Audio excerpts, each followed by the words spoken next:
The movie begins with a married couple named Craig and Heather, who arrive at the beach to book a boat. There, they meet a man named Dave, who tells them that Captain Tack is off today. But soon after, Tack shows up, introduces himself to Craig and Heather, and asks them if they told their families about coming here. They find the question strange, but Tack laughs and says, "We're going to swim with sharks, so you might get hurt." Heather becomes anxious. Tack then takes them out on the boat and starts talking about sharks, especially the one that attacked him in his childhood. He barely survived. He shows them the scar from the bite. Heather tells him that if she were in his place, she'd never go near the sea again. Later, Tack dumps blood in the water. Heather gets scared and doesn't want to go into the sea, but Craig convinces her to dive in. They see a shark near them and start to panic, but Tack reassures them they won't be harmed and places them in a cage in the water to safely watch the shark. At first, Heather is terrified, but once she realizes they're safe, she begins to enjoy the view. After getting out of the water, Heather tells Tack it was an amazing experience. Suddenly, Tack pulls out a knife and kills Craig. Heather is in shock and starts screaming. Next, we see a man named Moses at a maintenance center asking a worker about some wiring, but the worker tells him it's out of stock. Moses leaves the center, followed by a girl named Zephyr. She opens her juice bottle, which hides a stolen substance from the maintenance center. As she gets to her truck, Moses confronts her and says he saw her stealing, and unless she helps him, he'll report her. Zephyr agrees to help and gives him a ride. They drive to Moses's car, and he introduces himself, saying he wouldn't have reported her even if she hadn't helped. Zephyr responds, "It's clear you're not that kind of guy," and introduces herself. We find out she's a surfer and was planning to head to the beach. Later, Zephyr goes with Moses to his house, and they spend the night together. Moses goes to the kitchen to make food for both of them, but when he returns, she's gone. Zephyr has already reached the beach, pulls out her surfboard, and realizes her fin key is missing. She looks around and finds Tack, who tells her he can get her one but warns her the waves are strong today. He gives her the key and leaves. Moses texts Zephyr asking why she left. She replies she wanted to catch the waves. He asks if she wants him to come. She says it's a public beach, he can come if he wants. Just as she sends the message, Tack appears, covers her head, injects her with a sedative, puts her in his car, and takes her to his boat. Meanwhile, Moses arrives at the beach and finds Zephyr's truck parked there. He tries to call her. Zephyr regains consciousness and finds her hands tied. She sees Heather imprisoned in the same room. Zephyr starts screaming, but Heather tells her it's useless. She tried yelling before and no one heard. They're too far offshore. Zephyr looks for a bobby pin to unlock her cuffs but doesn't find one. She asks Heather if anyone's looking for her. Heather says she came here with her husband but doesn't want to talk about what happened to him so as not to scare Zephyr. At this time, Moses is walking down the street and sees the city towing Zephyr's truck. He becomes worried and goes to the police to report her missing, but the officer doesn't take him seriously.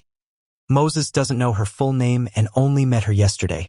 Back on the boat, Heather starts to open up and tells Zephyr that her mother didn't want her to take this trip because of the crimes she saw on the news. But Heather fought with her and went anyway. Now she regrets it, thinking she may never see her again. She then asks Zephyr how she learned to pick locks with bobby pins. Zephyr says she learned it in juvenile detention. Zephyr notices a small, thin metal strip in Heather's clothes and asks for it. Heather gives it to her. But before Zephyr can open the cuffs, Tack walks in. She hides the piece quickly. He brings them food and water, says nothing's drugged, and leaves. Zephyr tries again to unlock the cuffs but starts feeling dizzy. Suddenly, Heather passes out. Zephyr realizes Tack drugged the water. He returns, takes the metal strip from Zephyr, and leaves. That night, Zephyr wakes up to find herself and Heather tied up on the boat's upper deck. Tack has installed a camera on the boat. Zephyr screams for help, but they're in the middle of the ocean. No one can hear her. Tack takes a strand of Heather's hair, ties her to a rope, and lifts her above the water. He then lowers her until half her body is in the sea. Sharks gather and attack her until she dies. Zephyr begs him to stop and asks why he does this. He tells her he feeds people to sharks so tourists can enjoy the view. Tak tells Zephyr she'll be next. He returns her to the room. She starts carving her and Heather's names into the wall and notices many other names. Realizing many girls had been here before and met the same fate, she becomes horrified. Tak stores Heather's hair in a CD case and places it in a cupboard. He has a huge collection of such recordings. He pulls out a blank disc and writes Zephyr's name on it to record her death next. The next day, Moses is swimming at the beach.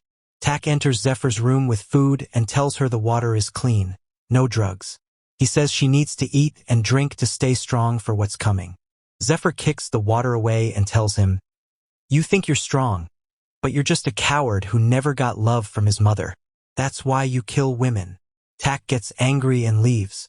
Zephyr notices a water container nearby, breaks it, and keeps the handle. Meanwhile, Tak eats and watches Heather's video. He grinds more drugs into a syringe and returns to the room where Zephyr pretends to be asleep. As he approaches, she stabs him with the handle and takes his key, freeing herself. She tries to grab his knife, but he wakes up and grabs her. She escapes, tries locking him inside but doesn't succeed. She runs upstairs, but Tak catches her and injects her leg. Zephyr slaps him and pushes him away. She reaches the control room and tries calling for help. She sees a nearby ship and screams for help but begins to faint. She grabs Tak's camera, throws it into the sea, and jumps in after it. Tak dives in and pulls her back onto the boat. At dawn, Moses reviews the beach surveillance footage. He sees Zephyr's truck, then Tak's vehicle, and zooms in on his face. After some research, he finds Tak's name and discovers he works with tourists, but not that he's a killer. Moses calls Tak's number and leaves a voicemail when it goes unanswered. Tak buys a new camera and returns to the beach. Moses reaches the boat and suspects Zephyr is trapped inside. Tak arrives, and at the same moment Moses finds Zephyr. She asks him to find something to cut the cuffs and to call the police. Moses leaves to do so, but suddenly Tak attacks him and beats him. Moses manages to fight back and strangles Tak with a stick. Just as Tak is about to lose consciousness, Dave arrives and hits Moses, saving Tak. Dave hears Zephyr scream and realizes Tak kidnapped her without telling him. Tak kills Dave and locks Moses in the room with Zephyr. Moses apologizes for failing to save her. Zephyr says, "Just coming here to find me was heroic enough." Tak enters, drags Moses outside, ties him to a rope, and starts lowering him into the water. Zephyr pleads, saying Moses is rich and his family won't stop searching for him. Tak is making a mistake, but Tak ignores her. As Moses is lowered, sharks circle him. Zephyr tells him to stay completely still, and he does. The sharks lose interest and swim away. Tak pulls him back up and stabs him to draw blood, hoping the sharks will be attracted again. Just then, Tak sees a nearby airplane and pulls Moses back up, locking him and Zephyr in the room. Zephyr tries again to open her cuffs but fails.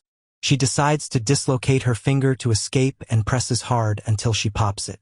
But it doesn't help. She goes further, biting her finger until it comes off completely. When Tak enters, he sees her head down and full of blood. As he checks on her, she ambushes him, locks him out, and runs to the control room. But Tak cuts the power. She sees a nearby island, grabs a flare gun, and just as Tak appears, she fires it at him and locks the door. She runs to the kitchen, breaks the window, and tries to escape. Tak breaks the door, drags her back, but she hits him with a pan and escapes into the water, swimming toward the island. Tak chases her in a small boat and catches up. He throws her to the ground, covers her mouth, and she passes out. He brings her back to the boat, ties her, and prepares to feed her to the sharks. Moses watches helplessly as Tak ties Zephyr above the water. Just before he lowers her, Tak sees a massive shark and gets excited. He starts lowering her, but Zephyr tricks him and makes the shark hit the boat instead. Tak tries to distract the shark with a stick. Zephyr grabs it, jams it into the winch, and pulls herself up. Tak screams, but she slips back into the water. The rope unties. She floats near the shark but stays still. The shark swims away. Zephyr climbs back onto the boat from the other side, grabs a harpoon gun, and shoots Tack, tying him with the rope and throwing him into the sea. As he tries to climb back, the huge shark returns and eats him. Zephyr holds the harpoon gun, but the rope gets yanked, pulling her into the water. Moses screams her name until he passes out. Zephyr re-emerges, climbs onto the boat, and sees a ship far away. She grabs the flare gun, fires it, and yells for help. The ship sees her and heads toward them. She rushes to Moses, wakes him, and tells him they're being rescued. With that, we know that Zephyr and Moses survive, and the world is rid of the criminal Tack. That's the end of the movie.